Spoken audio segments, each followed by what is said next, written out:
주님께서 여러분과 함께 또한 사제의 영과 함께 루카가 전한 거룩한 복음입니다. 주님 영광 받으소서. 그때 예수님께서는 예루살렘으로 여행을 하시는 동안 여러 고을과 마을을 지나며 가르치셨다. 그런데 어떤 사람이 예수님께 주님, 구원받을 사람은 적습니까? 하고 물었다. 예수님께서 그들에게 이르셨다. 너희는 좁은 문으로 들어가도록 힘써라. 내가 너희에게 말한다. 많은 사람이 그곳으로 들어가려고 하겠지만 들어가지 못할 것이다. 집주인이 일어나 문을 닫아버리면 너희가 밖에 서서 주님, 문을 열어주십시오 하며 문을 두드리기 시작하여도 그는 너희가 어디에서 온 사람들인지 나는 모른다 하고 대답할 것이다. 그러면 너희는 이렇게 말하기 시작할 것이다. 저희는 주님 앞에서 먹고 마셨고 주님께서는 저희가 사는 길거리에서 가르치셨습니다. 그러나 집주인은 너희가 어디에서 온 사람들인지 나는 모른다. 모두 내게서 물러가라. 뿌리를 일삼는 자들아 하고 너희에게 말할 것이다. 너희는 아브라함과 이삭과 야곱과 모든 예언자가 하느님의 나라 안에 있는데 너희만 밖으로 쫓겨나 있는 것을 보게 되면 거기에서 울며 이를 갈 것이다. 그러나 동쪽과 서쪽, 북쪽과 남쪽에서 사람들이 와 하느님 나라의 잔치상에 자리 잡을 것이다. 보라, 지금은 꼴찌지만 첫째가 되는 이들이 있고 지금은 첫째지만 꼴찌가 되는 이들이 있을 것이다. 주님의 말씀입니다. 그리스도님 찬미합니다.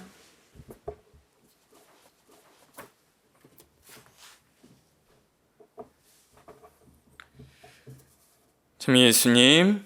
찬미 예수님. 네, 안녕하십니까. 저는 원주교구 영산성당 주임 김대중 베드로 신부라고 합니다. 이렇게 미사를 통해서 여러분들에게 인사를 드리게 되어서 무척 기쁘게 생각합니다. 저를 익숙하게 보신 분들도 많고 처음 보신 분들도 있으리라고 생각됩니다. 지난달 평화방송 중세 라이브에 출연하기도 했는데요. 저희 영산성당과 저에 대해서 더 자세하게 알고 싶으신 분들은 유튜브를 통해서 다시 볼 수 있으니까 참고해 주시기 바랍니다.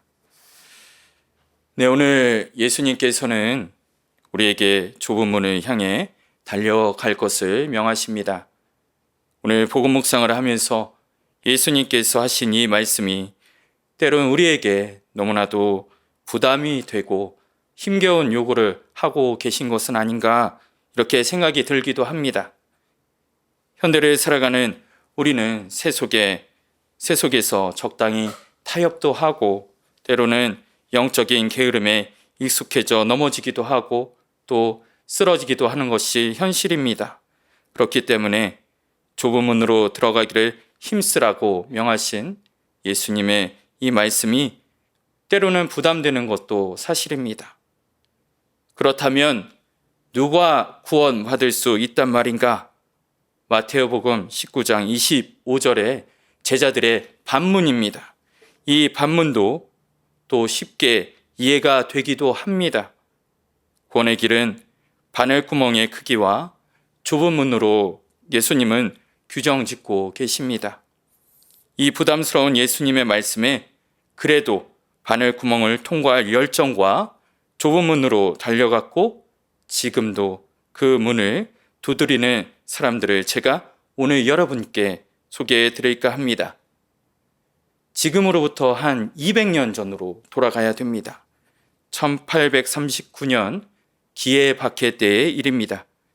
신유박해가 터지고 난 다음 하느님을 모시고 있던 선조들의 상황은 참으로 끔찍하고 말로 표현할 수 없는 정도였죠. 많은 사람들이 순교를 하고 또 배교를 강요받아서 배교를 해야만 했던 슬픈 시절이었습니다. 큰 박해를 거쳐서 기해년에 일어난 박해 때 사람들은 순교나 배교를 택하는 것이 아닌 피난, 도망을 선택한 사람들도 있었습니다. 피난을 간다는 것은 죽음보다 더 큰 도전이고 시련이었습니다. 그 중에 세 가족이 있었습니다. 모진 박해를 피해서 남으로 내려오다가 강원도 원주 외곽에 있는 깊은 산골로 몸을 숨기게 됩니다. 사람이 도저히 살 수 없는 너무 깊은 산속이어서 이 세 가족은 무사히 박해를 피해 갔습니다. 그 뒤 박해가 더 심해지자 서울에 사는 신자들 그리고 전국에 살던 신자들이 이제 소문이 돌기 시작하는 거예요. 저곳에 가면 안전하다더라. 이 소문만 듣고 실제로 200여 명의 신자들이 이곳에 도착하게 됩니다. 이곳은 산세가 험한 깊은 곳이었기 때문에 당장 먹고 살아가야 하는 문제를 해결하기가 너무 힘들었습니다.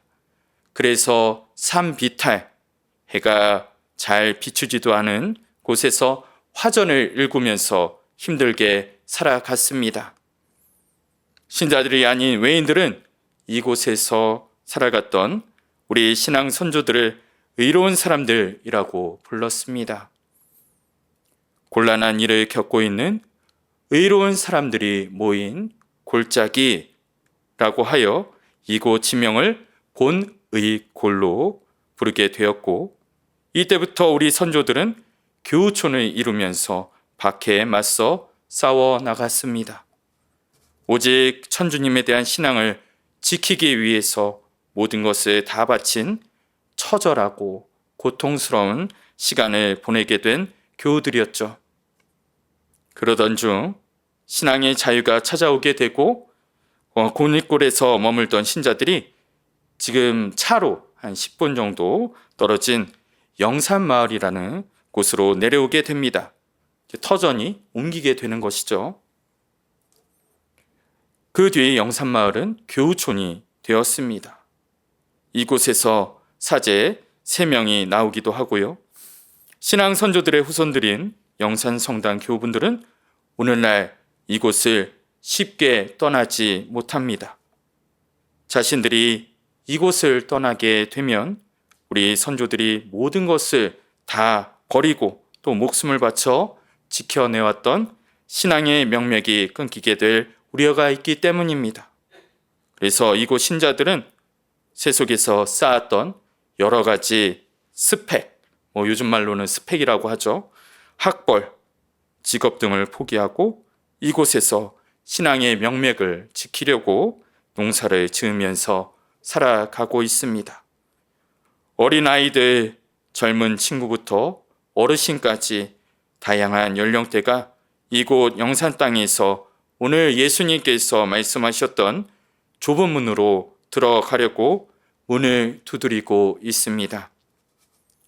약 200여 년 동안 공소로서 있다가 15년 전에 본당으로 승격된 영산성당은 주일미사 참례자가 한 100여 명 정도 되는 소박한 공동체입니다. 그러다가 여러 가지 문제들, 특히 200여 년 동안 이어 내려오다 보니까 복잡하게 얽히고 설킨 토지 문제 때문에 어려움을 겪고 있습니다. 성당 건축을 하지 못하면 200년 교우촌 신앙의 명맥이 끊길 수도 있는 그런 상황 속에서 여러분들께 영산 성당에 대해서 설명을 드린 것이고요. 공소 때의 건물을 본당으로 사용하다 보니까 많이 노후하고 좁습니다. 성당이 제대까지 40평 정도 되고요. 100여 명의 신자들이 미사를 하다 보면 한 60분 정도는 성당 의자에 앉을 수 있는데 나머지 40분은 성당 구석이나 성당 통로에 바닥에 앉아서 미사를 봉헌하고 있는 실정입니다. 고일소도 제2방도 없고 어르신들의 장례미사도 성전 안에서가 아니라 성전 마당에서 미사를 봉헌하는 것이 우리의 실정입니다. 평생을 하느님 신앙에 몸바쳐 신앙을 지켜냈던 어르신들이 장례미사도 성당에서 못하고 있는 힘든 상황인 거죠. 좁은 문으로 들어가기 위해 모든 것을 포기하고 200년 교우촌의 신앙을 지켜나가고 있는 저희 교우들과 함께 동참해 주십시오. 좁은 문으로 가는 길은 멀리 돌아가는 길이 아니고 특별한 사람만이 가는 길도 아니며 지금 여기에서 우리들의 삶의 자리 안에 그리고 옆에 있는 돌아보면 보이는 이 길이 좁은 문으로 가는 길입니다. 앞서 언급해 드렸던 좁은 문으로 가는 길이 결코 부담이 되는 길이 아니라는 것입니다. 나도 그 길을 걸어갈 수 있을까?